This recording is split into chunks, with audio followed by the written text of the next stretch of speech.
assessing the sound, assessing the worship leader's ability or the preacher's message.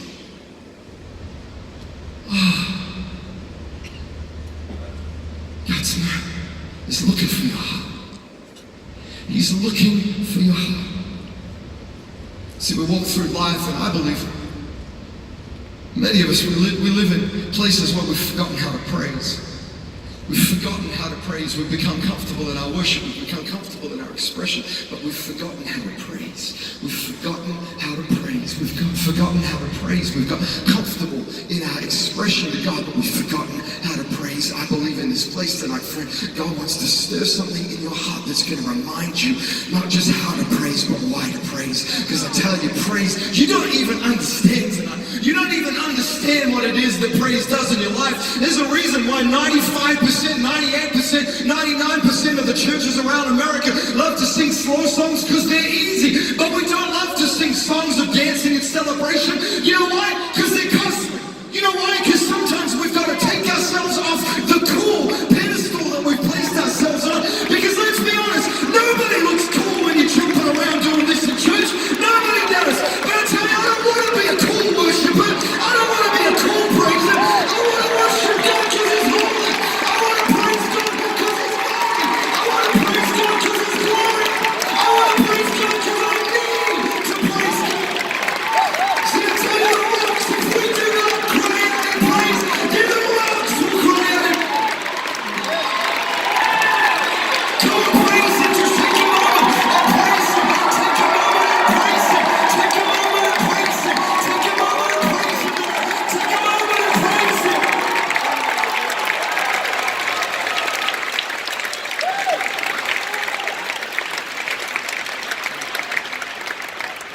Come on, He's unlocking something in this house tonight. I believe we're going to remind our churches, we're going to remind our city. I want to remind Nashville that we need to praise. And we need to praise because God needs us to praise. We need to praise because creation needs us to praise. We need to praise because the sons and daughters who are not walking in relationship with God need for a cry, a sound, a rumble to begin to stir up in the hearts of believers all the way across the city and praise on their behalf. Friend, you don't even understand why you need to praise. Some of us walk through life and we walk through situations and circumstances. We wonder why we're not seeing a breakthrough. We wonder why we're just going through the same old patterns. Can I encourage you tonight, friend, that the Bible says that we must put on a spirit of praise instead of the heavy garment of sadness. Some of us would stay in our sadness, we stay in our experience, we stay in our heartbreak, we stay in the pain, we stay in the chaos, not understanding that praise is the gateway to His presence. Praise is the gateway to your breakthrough. Praise is the gateway to the place that you know God has taken you. And Alex and I, when we got married, we've been married 20 years. See you? Come on, you can do better than that. 20 years, friends. We did do it. We were talking about having kids. We're doing more than just talk about it, right? Let's slow it.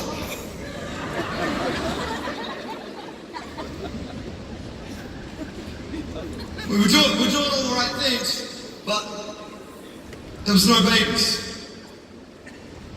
After a while, I wasn't mad about it, but after a while, we decided we better find out if someone was up. So my wife went to the doctors one day and they diagnosed her with a condition called hyperprolactinemia. I'm a musician, it took me a very long time to learn how to say that word, hyperprolactinemia. There's a lot of syllables, right? Basically a very long word to describe a microscopic tumor at the base of her pituitary gland, so the base of the brain, that was falling. It was convincing her body that it was already pregnant, so it couldn't get pregnant. So we were doing all the right things, but there was something invisible. It was so tiny that you needed a microscope to see it. And so we were doing the right things, but there was something basically invisible standing in the way of the outcome that we were desiring. As we went to the doctors, Alex went to see her doctor. Crazy. Her doctor's name was Dr. Needle. You know that destiny is stamped on your life right there in that moment. In fact, there was another doctor in the city that we grew up in. His name was Dr. Slaughter.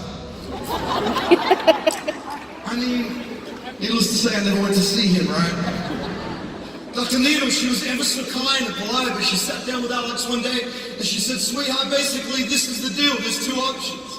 One is that you can go on a drug that's basically a mild form of chemotherapy and it may deal with the tumor, but the downside is that if you do conceive, this drug is strong enough that by the time you've conceived, it's going to have already killed the baby in the womb before you even realize you were pregnant.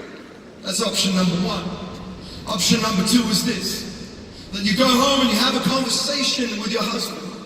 This is her words. This is years and years of medical study and practice and diagnosis. All came down to this. She said, go home and have a conversation with your husband and agree together that you will never again talk about having children. That was the diagnosis. I'll never forget Alex coming home and we sat at the table in our tiny little home in Adelaide in South Australia, and she shared the news with me, and we sat across the table from each other, next to each other on the table. We held hands and we began to cry, and all of a sudden, through the tears, I began to smell something that seemed a little bit off. Not in the natural, it wasn't pizza in the fridge for too long. It was the smell that I'd learned in the spiritual realm. It was the smell of the enemy. All of a sudden, through our tears, we began to realize the enemy's plan was to get us to agree that this would never happen, and this caused us to curse what God had really called us to walk in. As we sat there in that moment with tears running down our face, friend, we had an option, we had a decision, a choice that we could make. We could either agree with the diagnosis over our life, even though it was right in the natural, even though that was the truth. Friend, it wasn't the fact. It was the truth in the natural, but it wasn't the fact in the supernatural. See, God right there showed up in the midst of that moment and said, my kids, I've got something else for you. The world's called it this way, but I'm going to call it that way. I'd love to say that night we got healed, but she didn't. And here's the journey that God took us on. See, I was a worship leader. I knew how to sing fast songs. In fact, back then we used to kind of have like these almost punk worship songs, praise songs. It was amazing. They were like so fast you could barely jump to them. It was crazy. And we would do like songs like God's not dead, no, he is alive. But we would do like punch stuff, right? It was crazy. So I knew how to do the praise song. I knew how to do the style. I knew how to do the upbeat stuff. But what I didn't have was a revelation of praise in my heart. And God took us on this journey and he said, you're going to have to praise me before you see the breakthrough. You're going to have to praise me before you see the miracle. You're going to have to praise me before you see the thing that you've been crying out for. And I want to encourage somebody in this place tonight, friend, your praise precedes your miracle. Your praise precedes your miracle. It doesn't just come before. See, your praise doesn't need to just P-R-E-C-E-D-E-S, if that's how you spell it, precedes. Your praise needs to P-R-E, stay with me, P-R-E-S-E-E-D-S. Your praise needs to precede. Your praise precedes your miracle. Your praise is the seed for the miracle that God wants to do in your life. But if you don't know how to praise him, you're never going to get the breakthrough.